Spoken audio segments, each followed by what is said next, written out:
안녕하십니까? 오정박 협진하우스에서 오를 맡고 있는 성형외과 전문의 오정근입니다.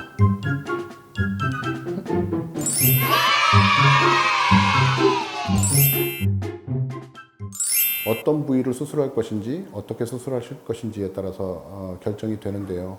콧대 같은 경우는 피하 조직이 상당히 얇은 편이고 그 밑으로 비교적 견고한 연골과 뼈로 구성되어 있는 것이 콧대이기 때문에 단단한 뼈 또는 보형물을 사용해서 실제 콧대가 나타내주고 있는 특성을 그대로 구현해 주는 것이 가장 자연스럽고요. 코끝 같은 경우는 보다 부드럽고 움직임이 좀 있을 수 있도록 귀 안쪽에서 연골을 채취할 수 있고 또 양쪽 콧구멍 사이에 있는 비중격 연골을 사용할 수 있고 늑연골 또는 늑골을 좀 사용할 수가 있고요. 진피 같은 경우는 보이지 않는 곳에서 채취를 하는 게 좋기 때문에 양쪽 엉덩이 만나는 부위 그 바로 위쪽에서 그 사이에서 진피를 채취하게 되고 근막 같은 경우는 허벅지 쪽이나 그 머리 옆쪽에서 근막을 채취할 수가 있습니다.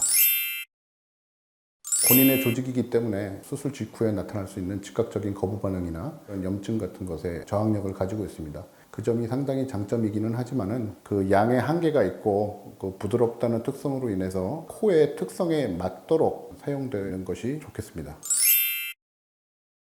코끝은 콧대에 비해서 많이 부드럽고 움직임이 있는 편이기 때문에 콧대에 윤곽을 주기 위해서는 부드러운 자기 조직보다는 어느 정도 견고한 보형물을 사용하는 것이 자연스럽고 보기 좋을 수 있겠고, 반면 코끝 같은 경우는 보형물을 사용함으로 인해서 코끝이 너무 딱딱하거나 움직임이 제한될 수 있으므로 코끝에는 가급적이면 부드럽고 유동성이 있는 자가 조직을 사용하는 것이 좋겠습니다.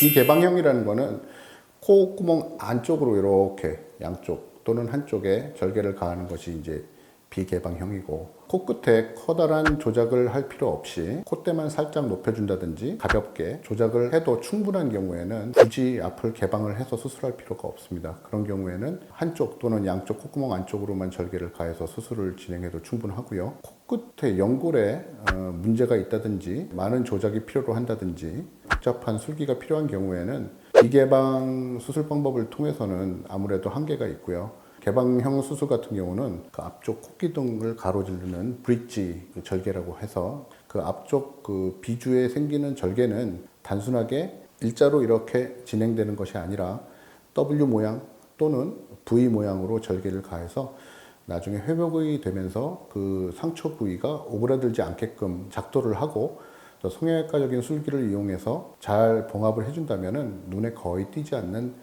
아주 얇은 실선으로 남게 되므로 흉터에 대해서는 그다지 걱정할 필요는 없을 것 같습니다. 가장 쉬운 재수술은 가장 어려운 첫 수술보다는 어렵습니다. 처음 수술을 하는 것에 비하여 재수술이 훨씬 난이도가 높고 힘든 이유는 조직이 한번 오픈이 됐다가 다시 닫힘으로써 몸에서는 그걸 수술했다고 생각하지 않죠. 다쳐서 조직의 연속성이 끊어졌다고 생각을 하기 때문에 그 부분을 상당히 단단하게 보강을 하게 되는데요. 재수술의 경우에는 정상적인 조직과 흉살과 구분이 그렇게 쉽게 되지가 않거든요. 충분히 경험이 있고 해부학적으로도 명확하게 파악을 하고 있어야 기존 조직에 손상 없이 수술을 진행을 할 수가 있습니다.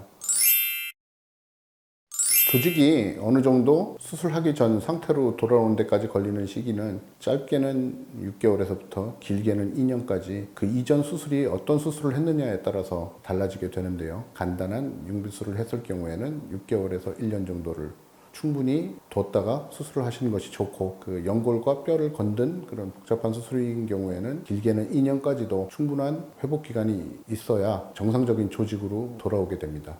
최근에는 PRP라고 하여 자가 체열을 하여 원심 분리를 통해 얻은 응축된 혈소판을 상처 부위 또는 수술 부위에 주사를 해줌으로써 그 회복력을 높이고 재수술을 할 수 있는 시기를 단축할 수 있다고는 하지만은 보조적인 역할일 뿐 본인의 몸에서 자연 치유되는 6개월 또는 길게는 2년까지의 기간을 충분히 소요한 후에 재수술을 고려하는 것이 옳다고 생각을 합니다.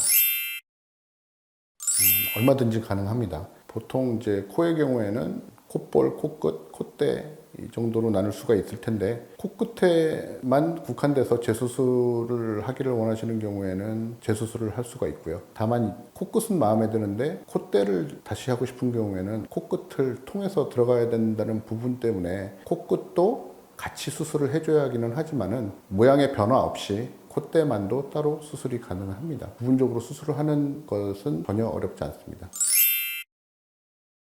어떤 이유로 다시 재수술을 하느냐에 따라서 좀 달라지기는 합니다. 염증이 심하게 있었던 경우에는 재수술을 하는 데 있어서 상당한 회복 기간이 필요한 경우도 있는 반면에 단순한 모양이 살짝 마음에 안 들어서 건드려도 되는 간단한 재수술의 경우에는 크게 회복 기간의 연장은 따로 필요하지 않습니다. 그러나 처음 수술 받는 거와는 약간의 차이는 있습니다. 긴 차이를 보이는 것은 아니고요. 2, 3일 정도 회복 기간이 연장된다고 보면 될 것 같습니다. 모공 안에 있는 피지에 기름때가 껴서 생기는 것인데요. 기름과 같은 성분의 유성 클렌저를 사용하여 부드럽게 닦아내주면 깨끗하게 제거가 될 수 있습니다. 안쪽에를 수술을 한 경우에는 오히려 안쪽이 약한 경우가 덜어 있기 때문에 절대로 압출을 하거나 마스크팩 등을 이용하여 물리적으로 제거를 하면 안 됩니다. 그 부분을 압출을 잘못하다가는 염증을 일으킬 가능성이 상당히 높기 때문에 절대로 해서는 안 됩니다.